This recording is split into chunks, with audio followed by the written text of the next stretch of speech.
Welcome to Indira recipes. కాకరకాయ నిలవ పచ్చడి లేదంటే కాకరకాయ ఊరగాయ సంవత్సరం పాటు నిలువ ఉంటుంది. తింటుంటే చాలా బాగుంటుంది, అస్సలు చేదు అనేది తెలియదండి. ఒకసారి ట్రై చేయండి, మా పద్ధతిలో మా కొలతలతో పర్ఫెక్ట్గా కుదురుతుంది మీకు. కాకరకాయ నిలవ పచ్చడి కావాల్సిన పదార్థాలు: మేము ఇక్కడ 1/2 కిలో కాకరకాయలు తీసుకున్నామండి. ఇవి నాట్వి, పొడుగువి కాదండి. దీంట్లోకి ఒక 70 గ్రాముల కారం, 70 గ్రాముల రాళ్ల ఉప్పు, 50 గ్రాముల చింతపండు, 150 గ్రాముల వేరుశనగపప్పు నూనె, కొంచెం ఇంగువ, 1 టీ స్పూన్ మెంతి పొడి. మెంతుల్ని వేపి పొడి చేసుకోవాలండి. ఒక 10-12 చిన్నులపాయ రెబ్బల్ని మిక్సీలో వేసి కచ్చాపచ్చాగా రుబ్బుకోండి. వీటితో పాటే తాలింపు సామానండి. ముందుగా కాకరకాయల్ని చూపిస్తున్నట్టు రౌండ్లుగా కట్ చేసుకోండి. ఇవి మరీ పల్చగా ఉండకూడదు, అలానే మరీ లావుగా ఉండకూడదండి. మీడియం సైజులో కట్ చేసుకోండి అన్ని కాకరకాయల్ని.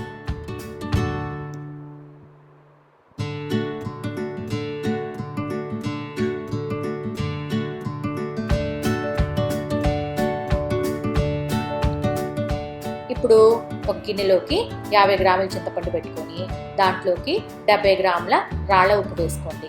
ఒక 200 ml నీళ్లు పోసుకోండి.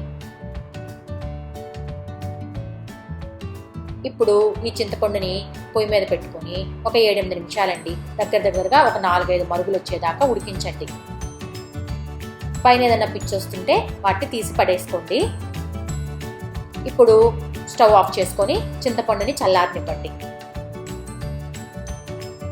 చల్లారిన చింతపండుని ఒక మిక్సీ జార్లోకి వేసుకొని మెత్తని పేస్ట్ లాగా రుబ్బుకోండి. పొయ్యి మీద ఒక కడాయి పెట్టుకొని అందులోకి 150 గ్రాముల వేరుశనగపప్పు నూనె పోసుకోండి. నూనె కాగిన తర్వాత దాంట్లోకి మనం ముందుగా కోసుకొని పెట్టుకున్న కాకరకాయ ముక్కలను వేసుకొని మీడియం ఫ్లేమ్లో క్రిస్పీగా వచ్చేటట్టు వేపుకోండి. మనం కాకరకాయ ముక్కలు వేసేటప్పుడు నూనె హై ఫ్లేమ్లో బాగా కాగాలండి. తర్వాత ఫ్లేమ్ని మీడియంలోకి మార్చుకోండి. ఒకవేళ మీరు ఎక్కువ క్వాంటిటీలో ఈ కాకరకాయ పచ్చడి పెట్టుకునే పని అయితే కొంచెం ఎక్కువ ఆయిల్ పోసుకొని డీప్ ఫ్రై చేసుకొని ముక్కల్ని పక్కన పెట్టుకోండి. చూపిస్తున్న విధంగా ఇంత క్రిస్పీగా వేగాలండి. ఇలా వేగిన కాకరకాయ ముక్కల్ని ఒక బౌల్లోకి తీసుకొని పక్కన పెట్టుకోండి.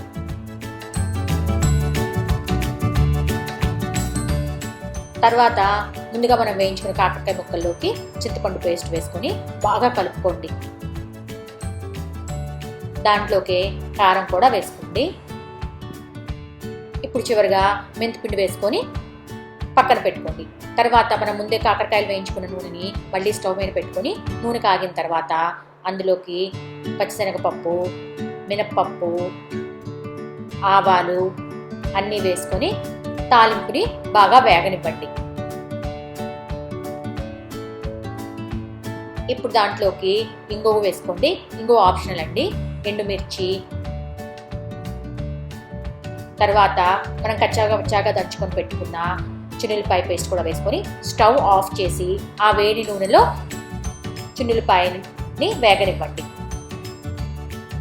ఈ తాలింపుని మనం ముందుగా కలుపుకొని పెట్టుకున్న కాకరకాయ ముక్కల్లోకి వేసుకొని ఒక్కసారి పచ్చడిని బాగా కలుపుకోండి పైకి కిందకి. ఒకరోజు ఇలా వదిలేసి తెల్లవారి పొద్దున కొంచెం అన్నంలో వేసుకొని చూడండి.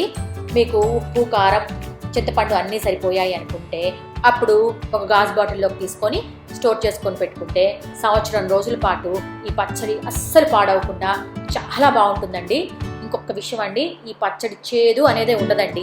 ఒకసారి ట్రై చేయండి. మేము చెప్పినట్టు మా కొలతలతో ఈ కాకరకాయ పచ్చడిని